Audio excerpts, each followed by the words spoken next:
Présentation du nouveau système de visioconférence installé dans l'amphi. Donc là, je vous montre le boîtier de commande central qui est à côté de la porte, en fait, en bas, près de la scène. Et relié à tout cela, une caméra ici, front de scène pour prendre la salle. Une deuxième caméra en fond de salle là-bas, qu'on vous distingue difficilement, mais je vous confirme qu'elle est bien là. Et puis le nouveau projecteur qui est installé. Donc en fait, tout ça est très simple à mettre en œuvre. On va vous expliquer sur le tuto. Quand vous réservez la salle, il faut que vous passiez toujours chez Madame Rebourg-Mathieu au premier étage du bâtiment F pour récupérer le matériel qui est sur la table. Vous avez cet appareil-ci qui est le dongle. Voilà, cet appareil que vous connecterez tout à l'heure sur le PC. Deux micros, très simple d'utilisation. Il suffit d'allumer le bouton rouge, enfin d'appuyer dessus, juste à l'arrière et vous avez le son directement. Et puis vous avez aussi un micro-cravate que vous pouvez tout à fait exploiter. Petite précision, le micro-cravate, il faut l'ouvrir et le on-off est juste en dessous en fait. Voilà, merci. Merci Alexandre. Voilà, on-off et puis tout est tout à fait opérationnel. Les trois fonctionnent en parallèle, sans aucune autre manipulation et ça crache tout de suite. Voilà pour cette partie. Donc le boîtier de commande qui est sur le mur à droite, en bas, près de la scène. Cet écran tactile en fait permet de tout piloter. Dans un avenir proche, vous aurez aussi la possibilité d'un appareil déporté type iPad. Alexandre, on essaie d'allumer. Donc quand vous passez devant, en fait, l'appareil se met en veille et quand vous passez, il s'active. Et là, vous avez les trois modes. Mode présentation en haut, mode conférence et mode théâtre. On va partir par le plus simple, mode théâtre. Alors, il y a toujours un temps de latence qui a été installé pour démarrer le système. Voilà. Sur la gauche, vous avez trois boutons, caméra, toile, projecteur. Par défaut, rien n'est actif, sauf les micros qui le seront tout le temps. Donc si je veux descendre la toile, eh ben, c'est parti, toile. Et je descends. Et là, voilà, pas de secret. Tout fonctionne. Pendant que tout ça s'installe, vraiment le conseil, c'est que vous passiez avant votre visio toujours de venir faire le réglage. On va maintenant connecter le projecteur, le vidéoprojecteur. Donc il faut cliquer sur alimentation. Alimentation. Voilà, alimentation. Le vidéoprojecteur, si tout se passe bien, devrait s'allumer. Voilà. Donc pour connecter le PC au vidéoprojecteur, on a cet appareil qu'on appelle un dongle, voilà, un barco, je ne sais trop technique pour moi. Il n'y en a qu'un, il ne faut absolument pas le perdre, il coûte cher. Il faudra le ramener quand vous rapporterez tout le matériel. Donc quel que soit le système d'exploitation, Windows 10, Windows 11, que ce soit un système Apple, le dongle reconnaît tout à fait. Donc c'est vraiment simplement sur la prise USB. Hein, Alexandre, c'est ça. On le branche, paf. Voilà. Donc là, il est en train de se synchroniser. Donc ça tourne. Il faut attendre. Et automatiquement sur l'écran, hop, vous avez la fenêtre qui reconnaît l'appareil et qui va vous demander de le paramétrer. Donc c'est ce qu'on va faire.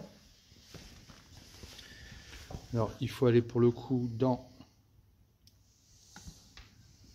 Voilà, je crois que tu l'as là, en train de se régler. Vraiment une manipulation à faire une fois avant.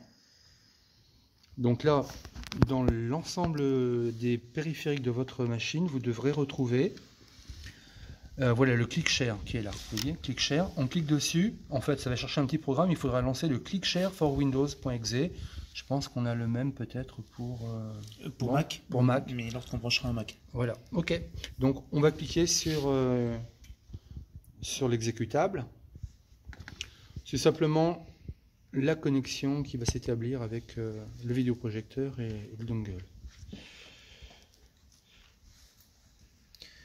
Alors, comme moi je l'ai déjà installé précédemment, peut-être qu'il ne le demande pas. Il ne le redemande pas. Vous n'avez qu'à l'installer qu'une première fois seulement à votre ordinateur. Donc évidemment, vous descendez avec votre PC. Hein. Et donc là, on voit que c'est reconnu, pour la simple et bonne raison que tout est blanc en fait. Voilà. Et là, Alexandre vient de cliquer dessus. Et tout de suite, normalement, on doit pouvoir prendre la main sur le Et l'anneau PC. devient rouge orangé. Ouais. Alors, ce qui m'étonne, c'est qu'on n'a pas le... Ah, il s'est éteint le vidéoproche. Le vidéoprojecteur s'est mis en veille. Alimentation. Alors, précision. On a bien branché. Là, on est sur le Workplate, etc. Ouais. Il faut choisir CX30. Voilà, CX30. Et la lumière fut. Voilà, et là, on a parfaitement l'écran d'Alexandre. Voilà, avec vraiment une image de très très belle dimension. C'est quand même assez appréciable. Hop, on tourne. Voilà, il n'y a pas d'autre réglage à faire. Alors le deuxième mode, qui est le premier en fait sur l'écran quand on arrive, on va activer l'écran. Hop, on démarre. C'est le mode présentation en fait. Ce mode présentation, c'est le plus simple, effectivement. On clique, tout se met en marche. Donc on a 1 minute de latence. Donc dans ce mode, présentation classique, l'écran descend. Hop, de l'autre côté, le vidéoprojecteur s'allume. Évidemment, il faudra reconnecter le dongle, le QuickShare au PC. On répète, mais là, c'est vraiment le mode automatique où tout est en place pour une conférence classique. Voilà. Donc là, on l'a dit tout à l'heure, sur l'appareil d'Alexandre, le dongle est repéré. Tant qu'il clignote, c'est pas bon. Mais si il est blanc saturé, comme on le voit là, je pense que là, tu peux cliquer, ça doit partir. Voilà, hop, il passe il est rouge-orange là. Et puis voilà, le réglage est bon. On a bien le CX30 en mémoire et là, du coup, on peut faire sa visioconférence tout à fait facilement. On voulait vous présenter. On a tout éteint, on a réallumé. C'est le mode conférence, mode conférence. En fait, tout s'active.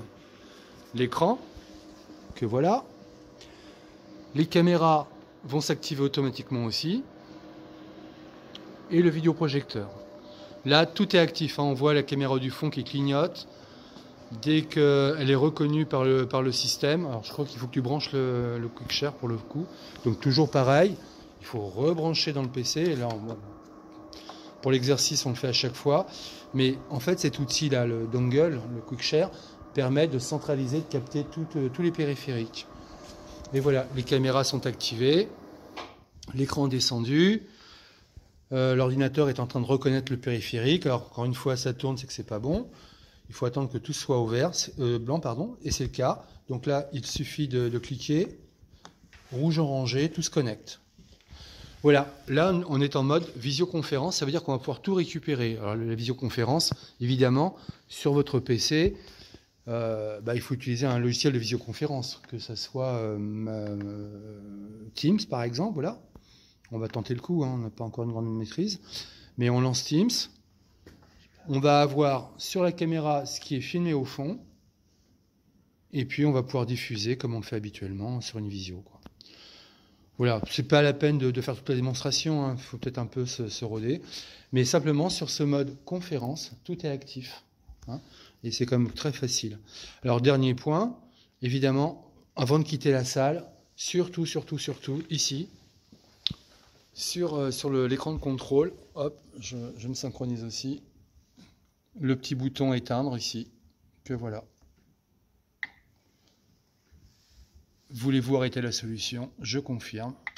Et là, très simple aussi, tout s'éteint, PC, caméra, enfin PC non, mais caméra, vidéoprojecteur, écran, tout remonte.